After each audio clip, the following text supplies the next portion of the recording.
You can question my intentions, but don't question my words. Hollywood is full of pretenders, and I slay them all. Oh, you guys.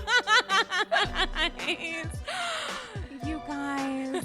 There's so much to say. I feel like we just recorded, honestly, off recording. We just had a mini episode of our own, a Patreon for the Soul, which I'm very into. You guys, it's Andy's Girls. It's episode 240, and I am so excited to be joined by a guest co-host who I have been looking forward to talking to for a minute, because I feel like I talk to you in my head when I'm watching the show. So all the better that I force you to listen to the things I have been thinking about for a couple months. Guys, welcome to Andy's Girls and the People's Couch. None other than Real Housewife of Beverly Hills, Crystal Kung Minkoff. Crystal. I'm so comfortable. Well, first off, we're recording in your gorgeous hotel space somewhere, whereabouts is no one's business, here in New York City. How are you? I'm really good. I'm so excited to be here with you because I just adore you. I'm a stan. I've learned that word now. I stan you. Is that what did I say it correctly? I'm looking at Crystal's friend Sabrina. Sabrina, did you get that? I mean, we did technically record it for my podcast. Do we have a video? I might have to have you redo that, as the kids say in the Hollywood terms. Anything you want, anything. For something you so much. I have to say, I feel like I commented on something on your social and you responded and were like, I'm a fan. And I had a heart attack and I was like, I feel like I'm misinterpreting what fan is. So I didn't want to respond because I'm like, surely she means this for somebody. No, I mean it for you. Totally. But I get it because when people are like, they're fanning me now, and I'm like, I'm literally like just like a person that happened to be asked to do a show. Like, I'm like the same person I was like the day before the show started. So I feel like that it's odd to me. But like when I see you, I'm like, I'm such a fan, and I have to remember like she's just like a regular person, but I get really excited that I get to be near you. Guys, I can't believe this is happening. First and foremost, I just have to say I have so many questions for you, but you're bringing up a really interesting point, which is the idea that you yourself have stayed the same, noting you may have learned things about yourself from this experience, but you are still waking up with you every morning. It just so happens that people that see you walking down the street may want to say hi, may know more about you than you ever thought a stranger could. What is that like? Is there a way to describe it?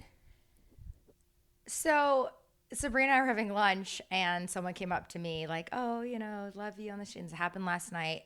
It's a little odd.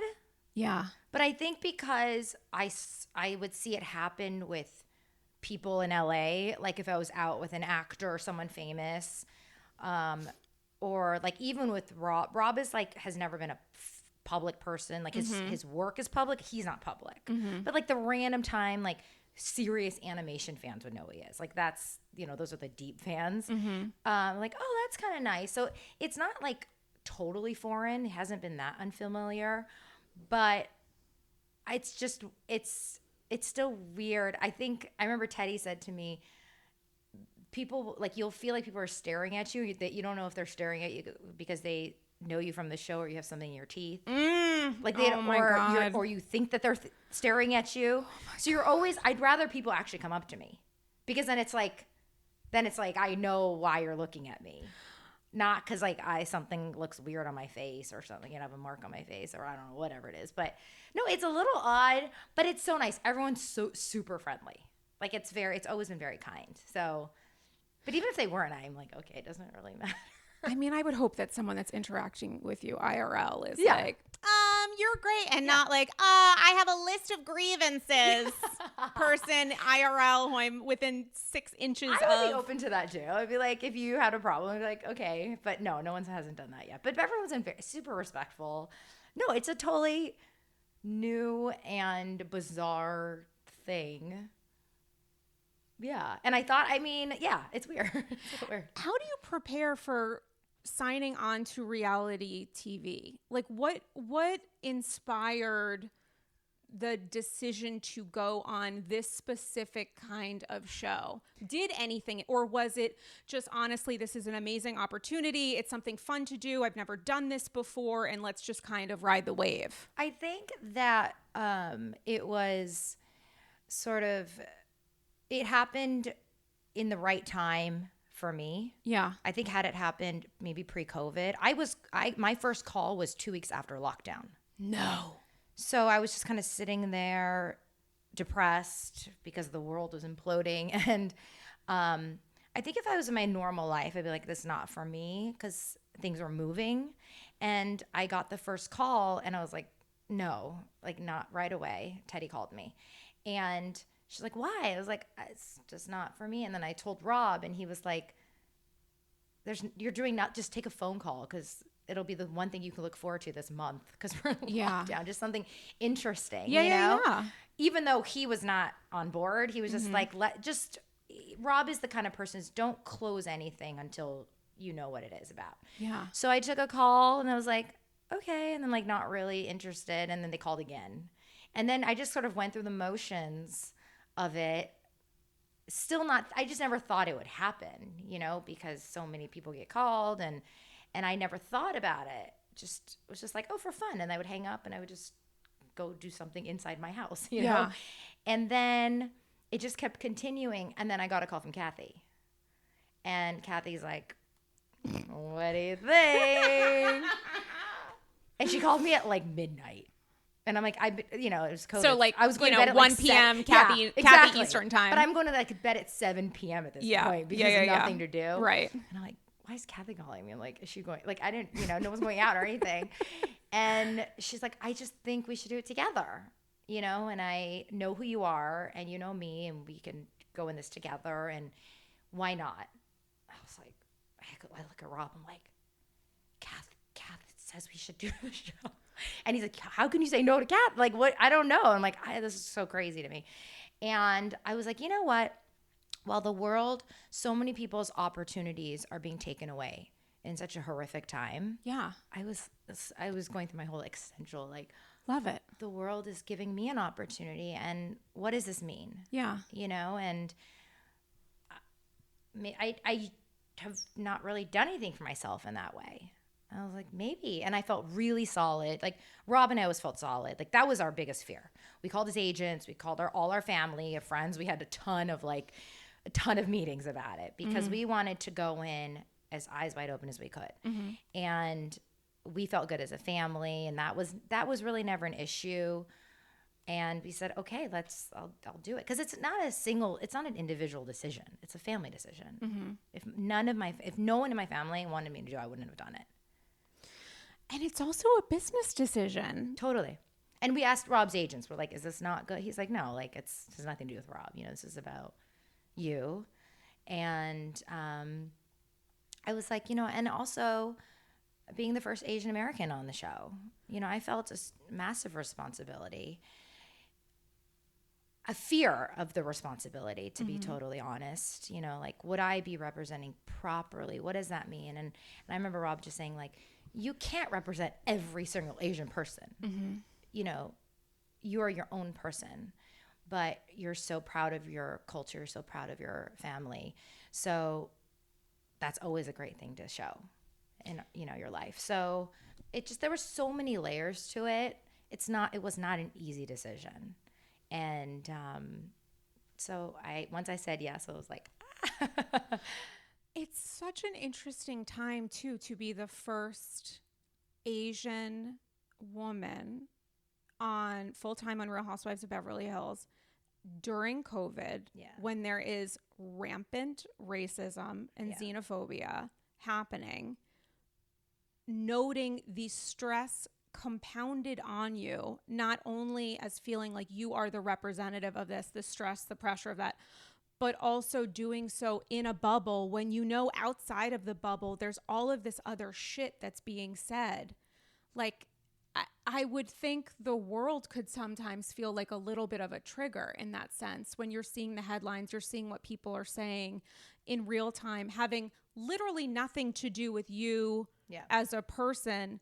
But when you think about the symbol of it and how that can be weaponized for people, almost like against your own will at times. Yeah. That's a lot. It's like there's a heaviness to that just because of this unfortunate time for the world, you know? It was actually even at some point scary. Yeah, of course. My mom, I remember it was the shooting in Atlanta. Oh my God.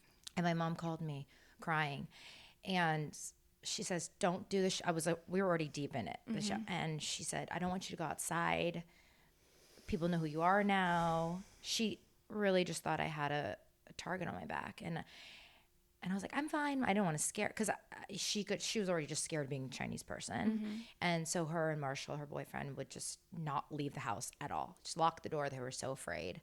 And, of course I have mixed feelings. I like to think of myself as someone who's like, oh, I'm going to just stand up and be out there. I was scared. Of course. And so I just kept teetering between like putting myself out there more and then also hiding. And I think that is very common for people of color, especially, during this time.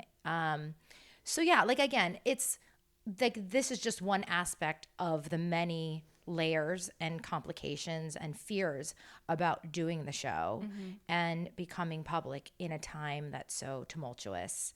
At the same time, I know who I am, and I know my family and the support I have. So I was like, I think I can do this. I think I can represent properly and speak out for those who are too afraid to, even though I'm still scared inside.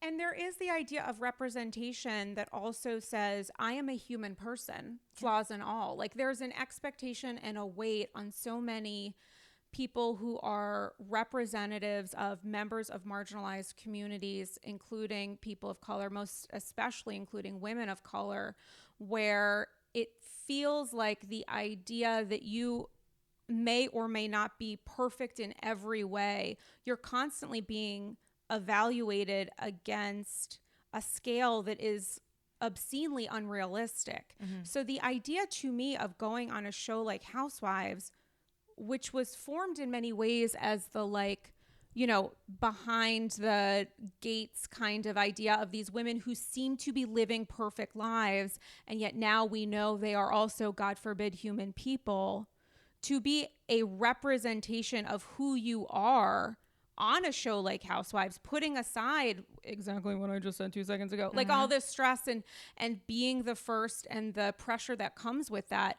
and just saying, like, this is who I am, is incredibly powerful. And it's something that you should be, I think, honestly commended for. I find myself a little bit of a Crystal apologist in many ways, in all the best ways. Because I feel like there are things that you have experienced and communicated on the show that have genuinely connected with me, where I'm like, oh my God, somebody's talking about body dysmorphia. Like, check the list on my soul. Like, somebody's talking about recovery from disordered eating. Check the list off my soul. Somebody is communicating and refusing to give in to the pressure of creating and maintaining boundaries, which is incredibly difficult, let alone when you're doing so with a group of women, surrounded by cameras, where that you are going to be examined and criticized regardless of what choice you make. But you're still making those choices. Like, you're refusing to bend in, I think, all of the best ways. Check. I think that's incredibly powerful to see. I've seen every episode of the season, which has been extraordinary. I gotta tell you, like, one of the best of all time, no big deal. But I've seen every episode a couple times. This morning, I got up early and I did like a little bit of a breeze through all 11 episodes, or how many we've had so far.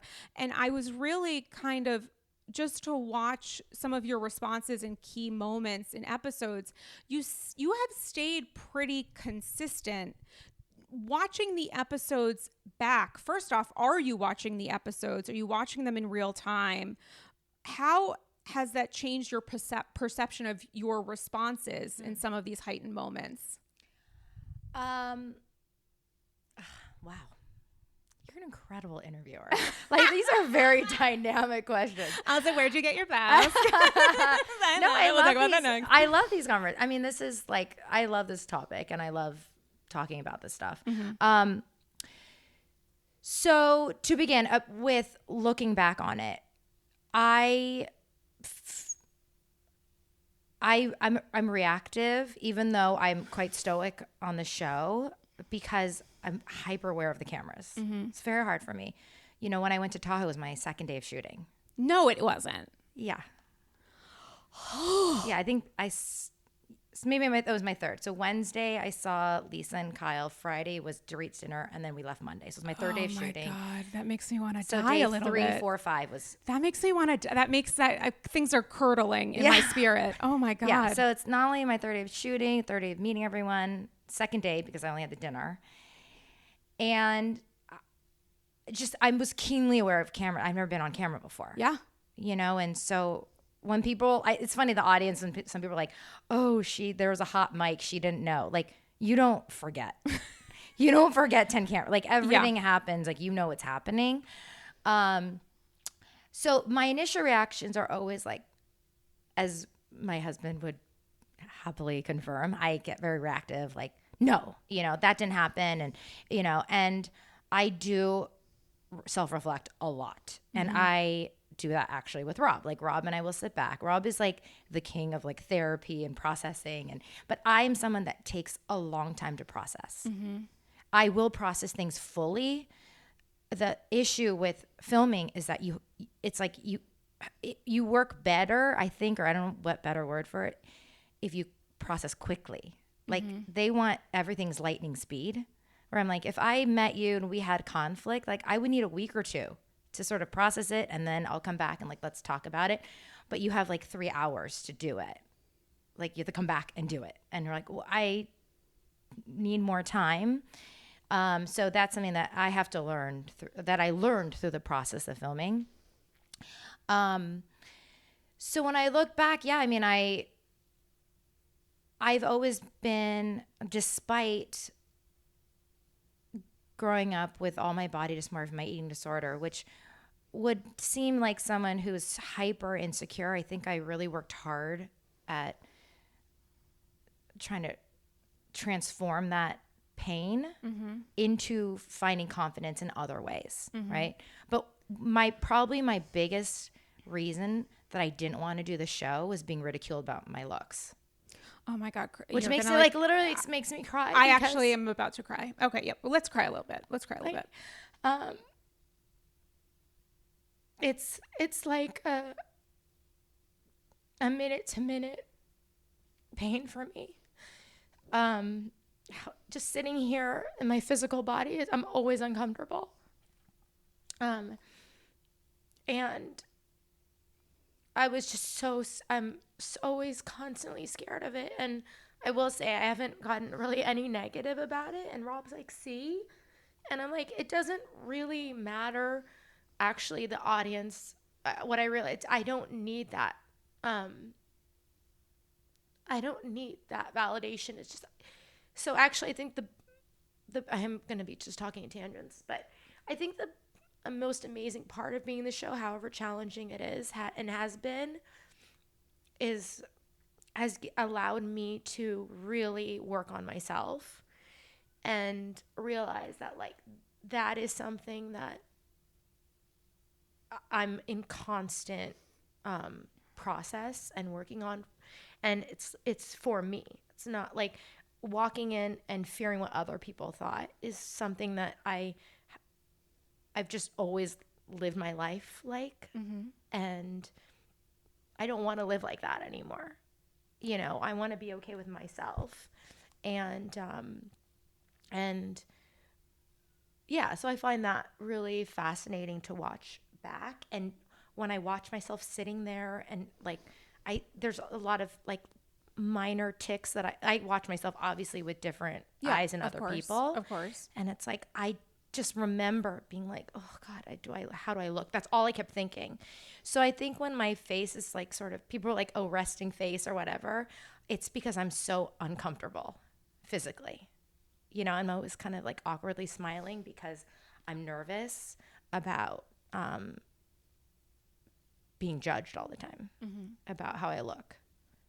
Can I just say, just to push back on one aspect of that, she says to the woman who just bared her soul, I don't think it comes for me, from my experience, having had disordered eating since I was a child, relating to trauma, where I was like, it's a whole fucking thing. But I don't know that it comes from a place of insecurity. I wouldn't say, as an outsider now I the journey that you just said in the most vulnerable way possible, the word insecurity, I want you to be kinder to yourself than insecurity. Because for so many of us who deal with disordered eating and body dysmorphia, and again, you should feel however the fuck you want to feel and tell me to go fuck myself. And call it a day. No, and we'll wrap here. It doesn't necessarily need it. The idea of insecurity is almost further criticizing yourself for the journey that you're going on. And Sure. For me, at least, the experience of disordered eating and the concern about it being weaponized has come from a place of control and come from a place of needing to feel better. For sure. Where it's like I am in such a place of fear, anxiety, stress, that the only thing that I feel like I can control, or the only thing that I can do to love myself, is to, partake in a system and a structure that's not good for me. But the one good thing about it is that I'm doing it from a place of love. If that makes any sense. It's like something that my psychiatrist and I've been working on for a hot minute. Shout out Dr. K. I saw you earlier today. I owe you some money. What's up, Dr. K? But it's something that I've worked on with her. And she started to say it to me a couple years ago. And several months later, I started to understand, which was like, did you feel good in that moment? And I'm crying to her. I'm like, how dare you? There's nothing good about this. This is so painful.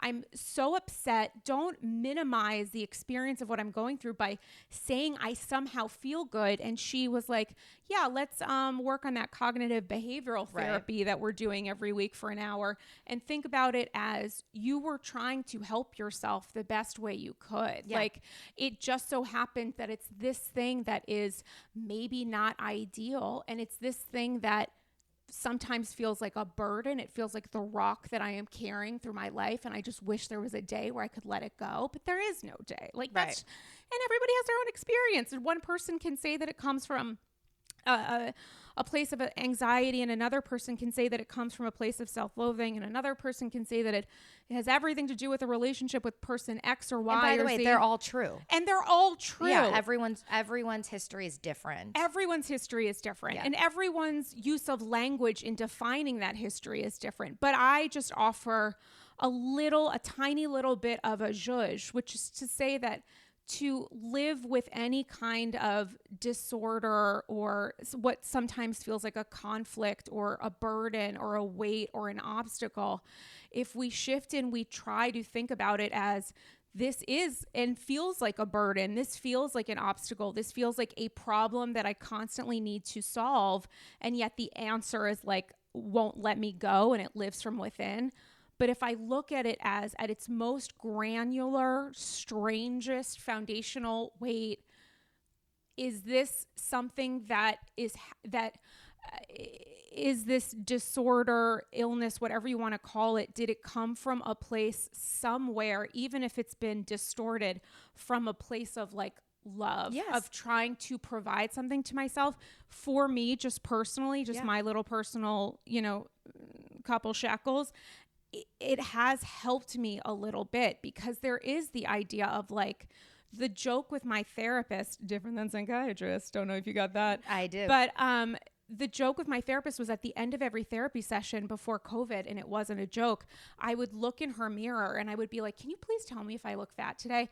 Like, I would look at her, look at the mirror, and I'm like, I just really, regardless of the weight, and she's seen me at every size, I was like, I just need you to like tell me if my face looks different, because I feel like I feel like I look shocking right now. I feel like and she would be like, well, Sarah, you know, and that's your own experience. And like, if you feel a certain way, she's like, Sarah, I see nothing different. And it would end every single therapy session. Completely understand that. For months. And it's something that people may not to me, dead serious, because I've seen this happen in the Bravo world.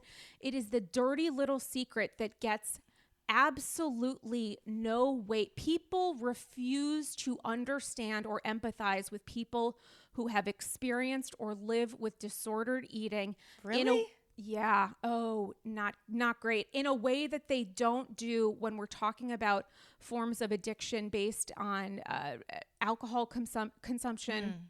Or drug use, or many other instances. For some reason, there is a little bit of a wall when it comes to the idea of body shaming, fat shaming, and an inability or disinterest in processing the harmful ways that people have weaponized bodies against primarily women.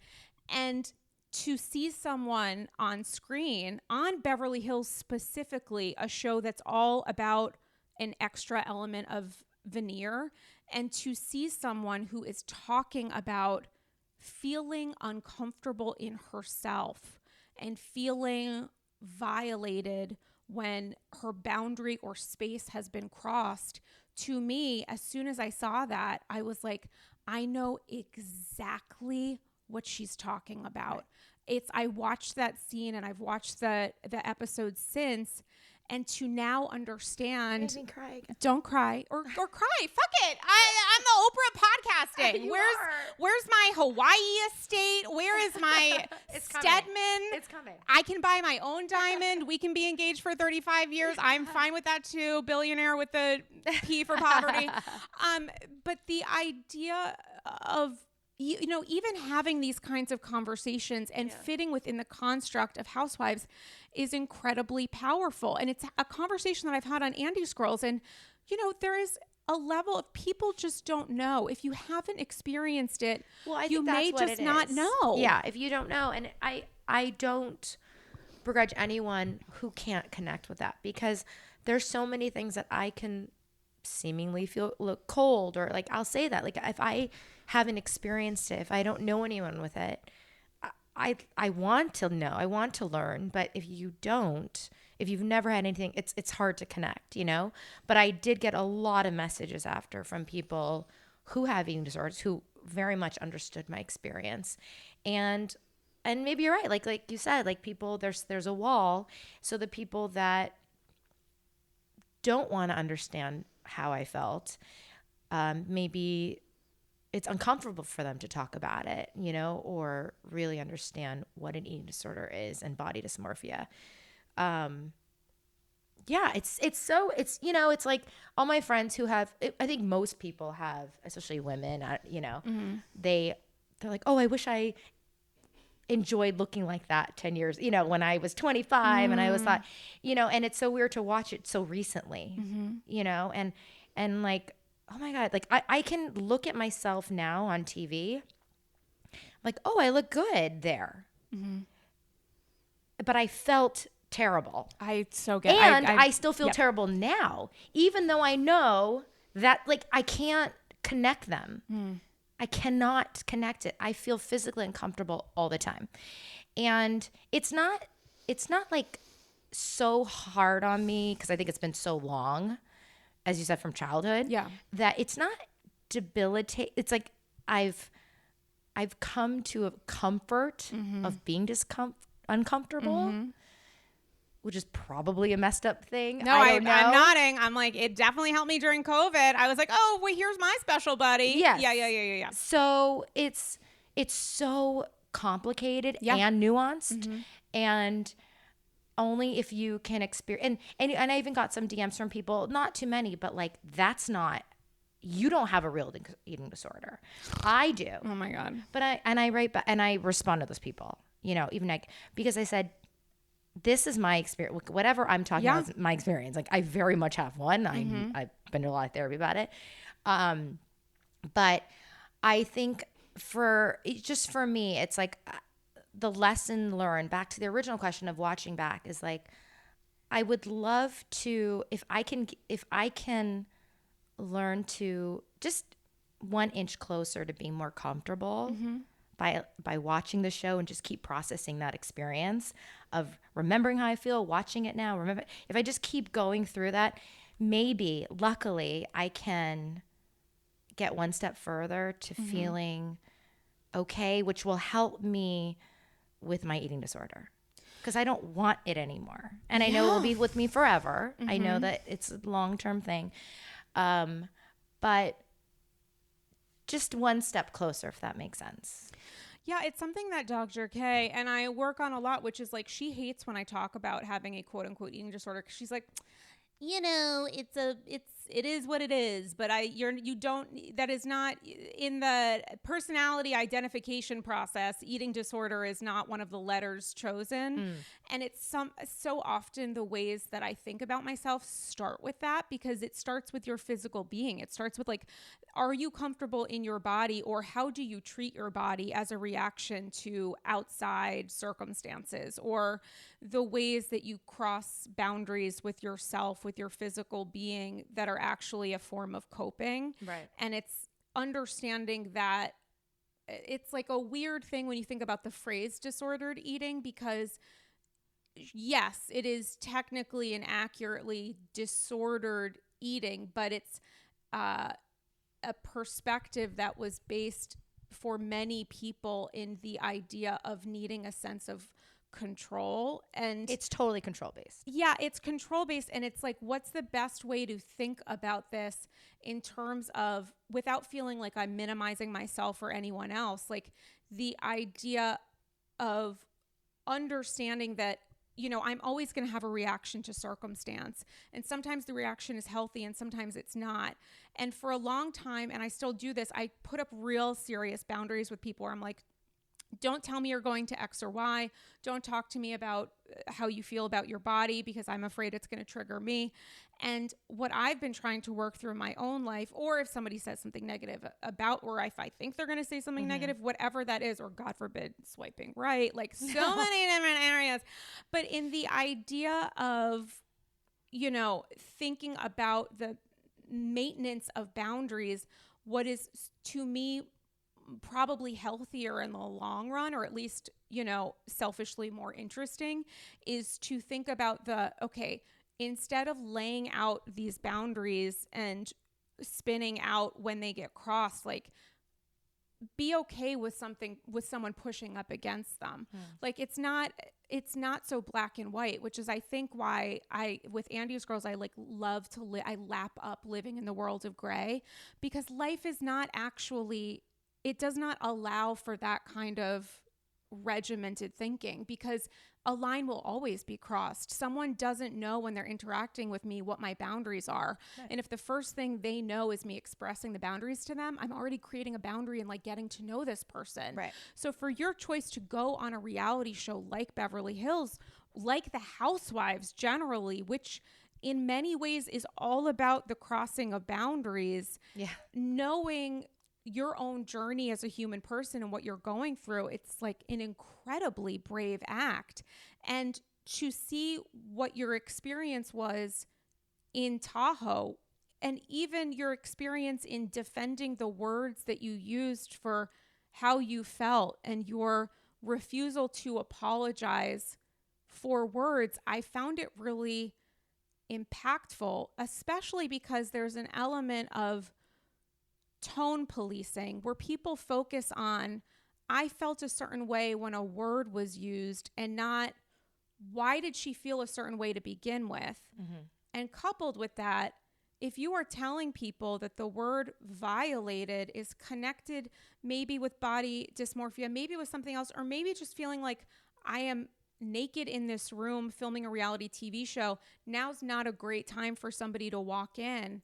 And people respond and they're like, well, But I feel like you used it in a sexual context, and you say repeatedly, but I didn't mean that. I'm telling you literally that I did not mean it. But I feel that you did, and I'm upset that you did. And now I'm trying to comfort someone who's upset because they felt that you did, even when you tell them that you didn't. You're working and operating and participating willingly in an environment that's going to be shown in some context later on TV screens. People are going to want to discuss it. You know your own human experience that you're bringing with you to the table, and you're also allowing for the idea that people are going to act at you in a way that you don't agree with or that hurts your feelings. It is actually, to me, a really interesting concept when you think of mental health, because it's like you are allowing people to maybe encroach and cross over your boundaries. And I can't imagine how painful that is in real time. But I would think like the marathon of life style, like in 6 miles, that might actually, oddly enough, help you in some way, because now you're at like the worst possible thing that you may have felt has helped you move a little bit quicker to like the next point in the race. Right. Which is a weird way of thinking about it. No, and not at all. It's an outsider perspective. I get the benefit of not having had to experience this. This comes from someone saying your perspective. It's because you process things quite deeply. Yeah. I will say that. Yeah, a little bit. You really do. And it's incredibly impressive. And it's where like I would love to be. Like that's my end game, is to keep processing it. You dissect things so incredibly well. I'm just saying that to you because it's just so apparent. But yes, for me, like I think, because there's only so much you could see, right? Like you film for every 80 hours, there's 8 minutes, it's kind of incredible when you really look at it like that.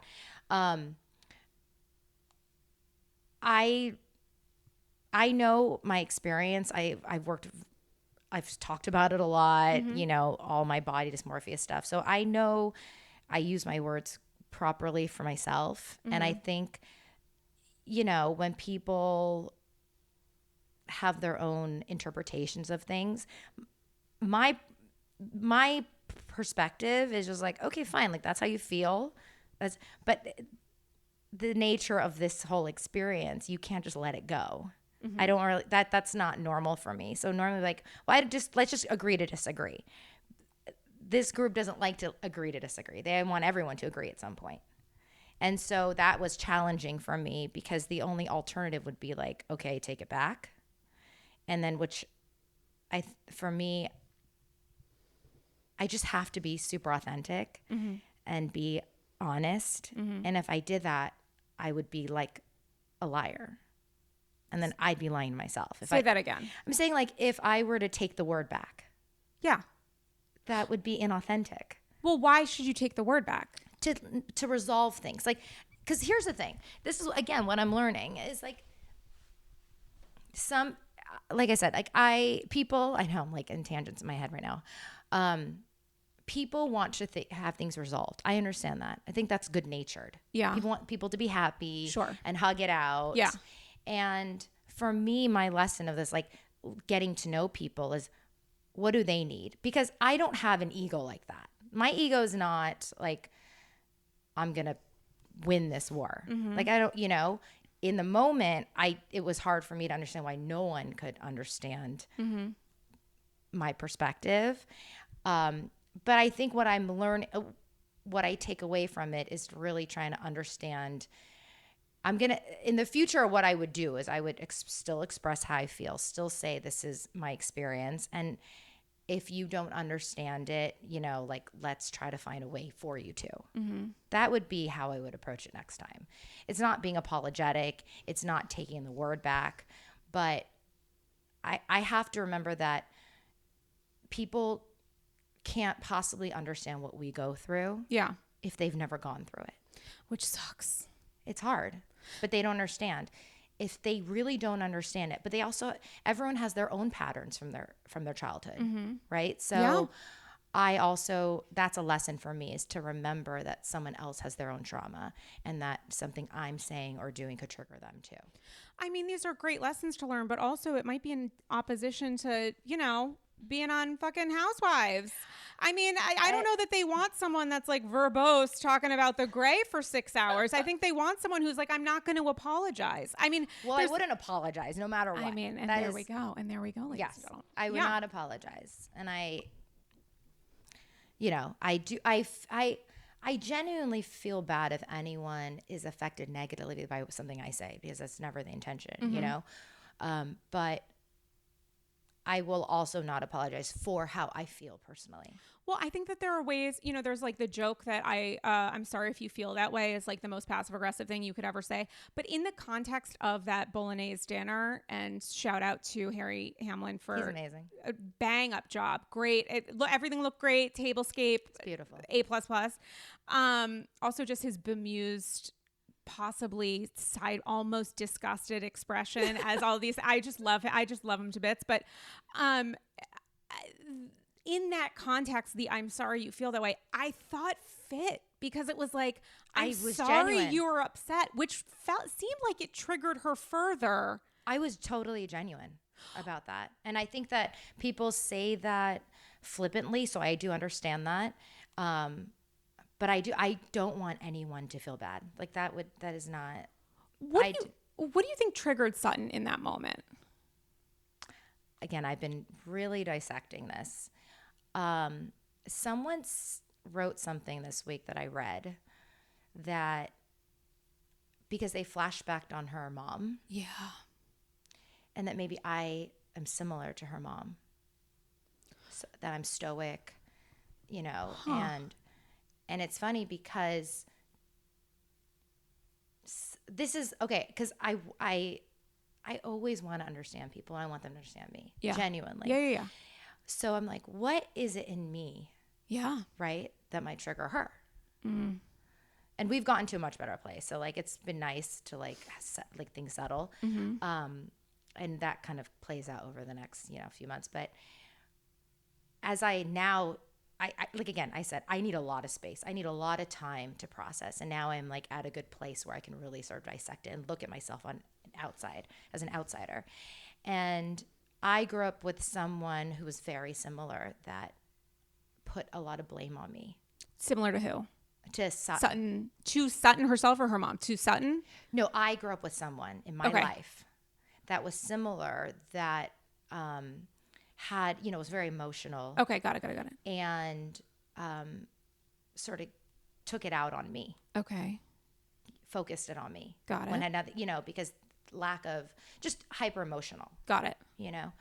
And which made me put up walls. Yeah. Because I could not, like, there were so many, every day was like every day on me. Mm-hmm. And then if I would have any reaction, they would cry. So I think that's for me was my, so, and I think based on the little I saw of her mom just in that thing, that maybe that's a negative trigger for her, because she was upset that her mom wouldn't give her more. But I didn't know that until I saw this episode. Yeah. So I'm like, oh, maybe that is what she needed more from me. Right. But I'm unwilling to give it because of my childhood experience. That's what I'm saying. So everything comes down to every single person, even my brother grew up in the same house. Our experiences, we talk about this all the time. Totally different. Totally different. And your experience is obviously extremely different than mine. Mm-hmm. So I think not just Sutton, but everyone on the cast, I think that's how they put people together, right? Like the dynamics change with one person, one droplet, the ocean just waves, right?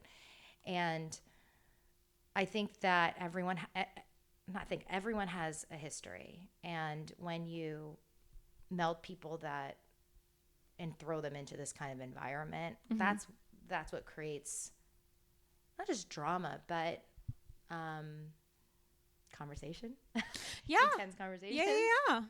I mean, it's interesting. I thought, just myself as a viewer, was thinking when I watched the lead up to that moment, And shout out to pants, by the way, justice for pants. I am not a pants person. I don't wear pants. I have 2 pairs of jeans that I out of pity, honestly, I wanted to support the jean industry, but you're in jeans, I'm in a dress, you know, potato, but, let's call the whole thing off. No, the pants were adorable. Yeah. I'm not a fashion girl, so like I think that's why I was like laughing, because I'm like, I don't care. Like, fashion is not my thing. Yeah.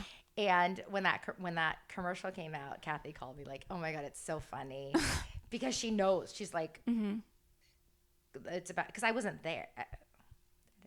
But it was funny. But my stylist called me. She's like, "What the fuck? Those pants are amazing." I'm like, "Relax, dude. Who cares? There's pants." You know, she was like so mad. I was like, I don't care. Like that stuff just roll like that. I don't care about that stuff. I don't care about clothes or anything like that. I mean, you do have a bemused look on your face when Sutton's your ugly leather pants, and then, you know, high turn, very Dynasty, very Dallas, very like sassafras moment. You do. I don't think I've never actually fought with anyone. So I was like, oh, okay, this is like, I just remember thinking it was so silly. Like, oh, this is like silly women fighting. Like, so I just like, I was literally outside of it in a way. Like I was watching it happen. I was like, oh, she's yelling at someone about her pants. I was like, what? It was just so wacky to me. I just didn't understand it. So but I get, because when I'm uncomfortable, I like, you know, like I have one girlfriend, Angela, she always laughs. Like if someone gets hurt, she laughs. And it's not because she's cruel. It's just a reaction. It's a physical, guttural, it's like a defense mechanism. It's a defense process. So I was like, oh, okay, like, what am I supposed to say? Like, am I supposed to yell back, "I don't like your shoes"? Like, I don't insult people in their clothes. Like, I don't care about clothes, so it's not like something I would do. I just didn't know what to do. So I just stood there like, okay, she didn't like my pants. I mean, I would, you know, that combined with Hunky Dory, which I showed you my phone. It's the screensaver on my phone. I wasn't there either. I didn't hear any of it because I was up at the top. Yeah, I wasn't. I mean, it is one of the most interesting, because it's much like Hunky Dory, like in real, like Kathy just wants to know who has that nickname because she thinks in nicknames. So she's genuinely asking who is Hunky Dory so she can follow along with this conversation. And the look in your eyes, the way that you looked at Sutton when she was like head into the door, it was fascinating. It did not feel in any way dark or anything else. It landed as like a bemused expression of someone who is filming the show, participating in a cast member, but also you did look a little bit like a Bravo viewer who got like admission to the zoo and is watching like what is even happening, right? That's how I felt. It's the like bubble inside the bubble inside the bubble, which is actually, I think, the direction in which Housewives is headed, because we've all seen too much. We know these women, we know the characters, we know. Yeah. You bring up a great point, because I watched the show. So I always watched the show before. So when I was in that moment, in most moments I'm there, and especially in the beginning, like the first few months of filming, few weeks, that was only a month into it. I always felt like a viewer, like I was on set watching the cast. So even though I was in it, I was like, and I remember production would be like, you're a part of it. Like, go into like walk on. I was like, I just remember like I felt like a viewer. Yeah. So all those moments happening, I'd be saying like the cameras. That's the thing. It's not like you don't. People say, oh, you forget the cameras. Like, I didn't. So maybe some people do. Maybe if you're an actor, you do. I didn't, because I don't walk around with cameras around me. Right. So I remember feeling like a viewer. That's exactly my experience. I was like, oh, like they're all doing this thing right now. And then I was like, oh, that's why I just kind of sat there in the corner. Like, what's happening? Like, I'm not a part of this. This is their show. I mean, but also how fabulous. I would love, I think that is an amazing experience, because it's like a Beverly Hills specifically, and this is meant in the best kind of way, is like a combination of the Muppets Take Manhattan and she. In the sense that it's like Lisa Rinna is a character. The Richard saga has been a Greek tragedy, and now we're into a little bit of a rom-com. Right. Like, we have seen all of the different ways. We've seen listen, Erica Jane she is a 10-part miniseries HBO prestige television drama that's probably being scripted as we speak. We actually feel like we are watching the script being written and read at the same time at this point. There are our archetypes in Beverly Hills because of the connection to Hollywood, and also because we have watched these women for so long. So to interact with Kyle Richards, sidebar, I'm a total Kyle apologist and very happy for her relationship with Kyle and Kath. It's pretty fabulous. Love a little screwball comedy with the Richards sisters. But to watch the show as a viewer and then participate in the vehicle as a cast member, I kind of love the idea that you are aware of the mechanism. I think that hyper aware. That adds to the kind of almost joy of it sometimes. I feel like it's not good though. No, I fucking love it, but I'm not you. I love that idea. As soon as you said that, I was like, that is probably, well, no, I would honestly forget about them. Oh, see, I'm a little bit crazy. But I'll tell you now that when we stop filming, getting to them all individually, but from end of filming to now, has humanized everyone for me. Because I couldn't meet anyone before. Like they don't, like that's not, but you just jump in and then you're supposed to be like, everyone's your best friend now. You're like, I don't know you. And it's, and getting to know people in a group setting of 8 constantly is because there's so much other stuff going on from their history from the seasons past. So it's like, I'm just sitting there as like a viewer. Yeah. So I remember all those moments. I was like, like I literally was a deer in headlights all the time. So it was like, and my go-to discomfort face is like laughing or smiling, like just trying to be like, okay, I'm just here sitting here quietly because I don't know what to do, because I'm not the type to interject myself when I don't need to be there. You know, even if it was happening to me, I was like, that's just not my personality. I don't need to, like, I remember they were like, you can give your opinion. I'm like, well, I don't need to give my opinion right now. Like, it's not necessary. But the nature of the show is about, and to get to know people, they want to know your opinion, you know? But yeah, I totally, like that moment was like, what's going on? I mean, it's an iconic moment. I have to tell you that episode is like in the house. There is a literal Housewives museum at BravoCon, and it is the leather pants. I swear, do you still have them? Of course. Have you worn them since? Yes. I wear leather pants all the time now. It's like my thing. Do you do a high waist? Because it had like a belt situation, right? And pleating? Yes. They're ALC. They're fabulous. Did you see Rachel Zoe had some thoughts on it, on Watch What Happens recently? I did. And what do we think about that? I think she would like them in real life. Right? Yeah. I think that she would think that they were bananas. They chose like a shot. Yeah. That it was sort of like it should have been pulled down and whatever. I'm like, oh, they don't look great in that moment, but they look good in movement. But by the way, I actually don't really I don't even know what I'm wearing tonight to watch what happens. Like, I don't care. I'll just bring a bunch and then I let like whoever's in the room decide. I don't like all my confessionals. I plan that day. Like, I'm like, let's try this. And I just do it. Like, that is not my thing. So I don't really care. I just love the idea of you going out to dinner in leather pants. I just think that would be so meta for a Bravo viewer to be like, oh my God, is that Crystal from Beverly Hills? Is she in leather pants right now? It's constant. My friends are like, why are you not wearing your leather pants today? I'm like, I'm so sorry. Like, I didn't At BravoCon, would you wear leather pants to BravoCon? Yeah. I'm honestly, I'm looking at you dead in the eye. I'm gonna need to have a conversation. I really feel like you want the exact ones, right? Doesn't matter to me. I'm open, but I feel like it's a moral imperative. It's like #nature is healing. It's to see you show up at BravoCon with leather pants, and then someone asks Sutton what she thinks, and she's gonna fucking love them. That's what I wear leather pants way more often now. I just feel like that it's journey a for thing. you. I love that. And Rob's always like, oh, the pants. I'm like, yeah, baby, the pants are like, I just wear them all the time now. I mean, I love it.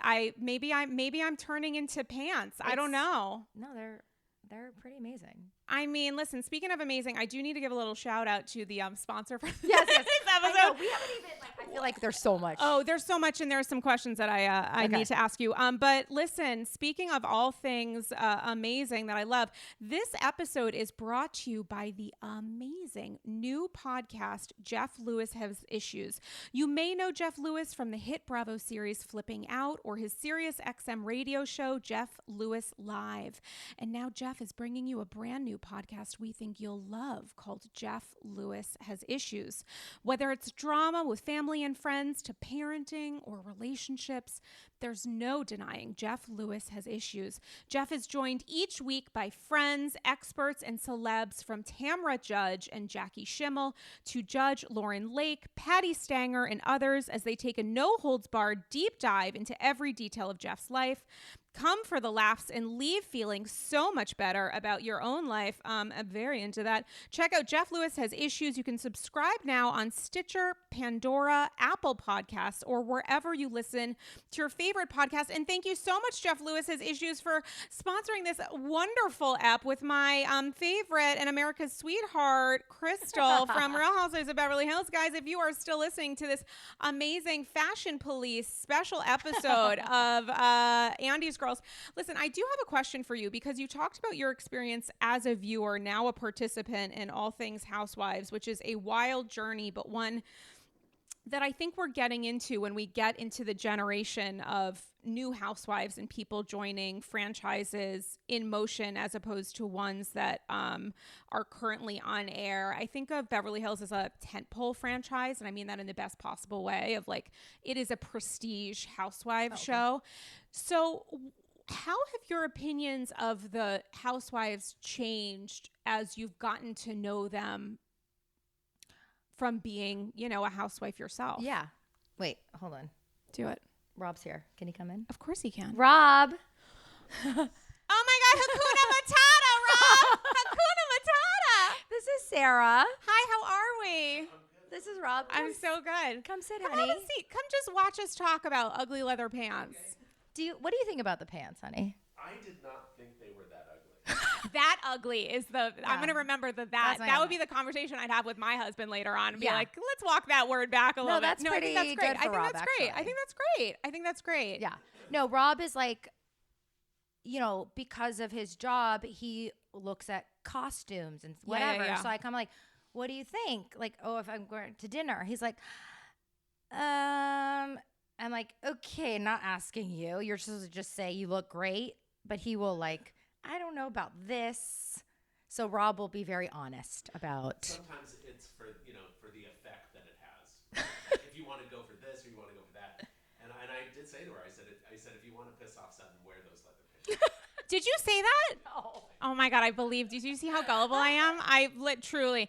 Can I ask you a question, Rob? If you were to, this is going to make no sense, but welcome to the pod. If you were to, come closer to a mic. We're going to have a little conversation with you. Sit with Rob. If you were to compare your experience or you watching the show or the show itself to any Disney movie, the world of Beverly, this is a deeply unfair question. I just thought about it and it's bringing me joy to make you feel slightly uncomfortable with having to, because it's very complicated. Okay. So welcome to my psyche. What Disney movie do you think the Real Housewives of Beverly Hills would be? Oh gosh. So hard, right? No, it's too hard. That's too hard. I don't know. Really? No, yeah, it's too hard. Interesting. Ensemble? Yeah. I was gonna say a disaster movie, but I don't. But I can't think of a Disney disaster movie. You know what I just thought of? Like The Perfect Storm. Oh, a great movie. Yeah. Clooney. Amal could be a potential housewife Yeah, if she's, absolutely. Tired of trying war criminals and being married to George Clooney. Yeah. You know what I just thought of? I don't know that you're gonna like this, but you know what Disney movie I actually kind of thought of as I said that out loud? A little bit of The Little Mermaid. How do you see? You know, I have no idea. Rob created Ursula. Shut up! No, you did not. It was so well. Was I'm- it based wait. on Lisa Vanderpump? that's Just maybe- kidding. I'm Because totally I joking. I brag for Rob. I was a character designer on the movie, and I did a drawing of Ursula kind of inspired by Divine, Divine from John Waters movies. Of course I know Divine. But it was very different than what the writers, who are also the directors, wrote in the script. They described her as Joan Collins-esque. So all the other designs were of a very slender, very, sort of big forehead and black hair. And I drew this sort of Divine, rather extra voluptuous kind of woman, with pink lips and blue eyeshadow, which looked very much like a thing from a Divine. And Howard Ashman, who produced and wrote the lyrics, came into a meeting apparently and saw that one drawing and said, that's Ursula. I literally am outside of my body right now. She's like Justice for Ursula, number one. Right? A Exactly. fantastic character. Yes. And you created the essence of, you made Ursula. And then I actually came on the project and did the very first animation of the character with the octopus tentacles and all of that. You can have your own podcast. If you guys could see the look of disbelief, that is such an incredibly important part of like pop culture, movie history. Am I like using words properly? How do words work in a sentence? I just think that's amazing. That's phenomenal. And I didn't know. Do people know about the connection with Divine? Yeah. It comes up every now serious and then. animation. I really didn't know. So we did a live action reference, which means that you photograph a human actor performing different stuff. So I brought in a friend who was also a CalArts. He wasn't in the animation department. He was in the acting school, but he was a roommate, and he came in, and it was and he was rather large. He dressed up in a muumuu did the whole kind of Divine kind of cross-dressing thing. And Howard Ashman was actually there, and there is videotape that exists, but I haven't gotten my hands on it yet. But yeah, so there's a whole kind of but I don't know. It's not talked about. I don't know. I'm without words. Oprah has now. I'm like literally without words. I actually, this is like I don't know why I feel emo about this part now too. We've had some crying, things are happening. That's wonderful. Thank you so much. Sure. On behalf of every person who has ever seen The Little Mermaid. Actually, you know what? The Little Mermaid is in my top. It would be obviously The Lion King. I mean, obviously. Little Mermaid, Lion King, Beauty and the Beast, which is my father's favorite movie. But, he's worked not on that too. What did you do for that movie? Well, I worked in the early part of development and wrote a treatment of the story. Wrote kind of an early draft of a. I was young. I was a kid. I was in my 20s, I guess. Yeah. Well, I'm in my spiritual mid-20s, so we can meet there. We're meeting in the middle. I still am. Right, that's what we're both in our spiritual mid-20s. Animators is they never grow old. So what has your experience been watching your wife take on a different kind of entertainment vehicle? Well, it's been kind of fun. I mean, I'm enjoying it. Yeah. It's a big change. It's crazy. It's a sort of crazy thing. Well, I'm like lying in bed crying. Like, what are they? And those moments where it's really affected her and it's been very difficult, wasn't unexpected. So I remember before she decided to do the show, talking to her about it and saying, okay, here's the things you need to prepare for. Yeah. Always be on your guard, be realistic. There's going to be a lot of things that are going to come at you that, are unavoidable. Yeah. You just have to, it goes with the territory. Once you become a public person, it's just a lot of stuff that, you don't think about, I guess, or you can't know until you get there, which is, I think, Crystal's experience. It's sort of, you can talk about it, but until you're actually confronting it and living it, it's sort of abstract. So now she's been living it, but she's, I think, doing incredibly well. She's very resilient. She's bounced back a few times. I mean, listen, Beverly Hills, it gets compared to the Dynasty, the Dallas, the like over dramatic at times. The fact that there's glam for a brunch, a picnic, a barbecue lends the idea that this is escapist to the hilt. But you work in the world of Ursula, so you're like used to these kinds of people. I mean that in the most positive kind of, if you are living inside the head of Ursula, Yeah. Lisa's not going to seem that different. You know what I'm saying? I mean that in the best, most entertaining way. That it's like the idea of escapism, of characters, of sometimes literal and figurative, at times cartoons. Fair enough. But I think for me, because of what I do, I'm always interested in why people do what they do. Not what they do particularly. Like people do stuff, they do crazy stuff. And I don't judge what they do because I'm more interested in why they do it. And for me, when I feel like I understand why they do it, I sort of go, oh, I get it. Like I understand why they're that You see why I married him? Yeah, I'm super into Like you. gets it. Yeah, 100%. And that's why when I said, it's like when we watch it later, after he's like, okay, let's talk about what you did. I was like, you get the fuck out of here. And then I'm like, okay, 8 months later, I'm like, so remember when you said, so I've processed and I've watched it back. He's like, okay, let's talk about it. So it's very helpful. Like Rob is. Well, that's why it's a great partnership, because we have emotional intelligence where you're probably in real time kind of unpacking the why, and we have emotional expression, which is still seeped in the well of emotional intelligence, but where you're able to like express how you're thinking, and maybe you obviously think about the why, but you just process it in a different way. Yeah, that's what we were saying. It takes me a long time to minute. process, and I need time. But anyways, back to the animation. No.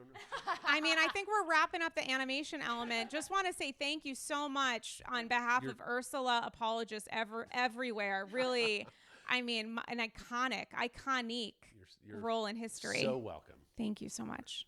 Okay, get away. I'm gonna Sit on talk the to your other wife bed. just a little bit more before she gets ready for Watch What Happens.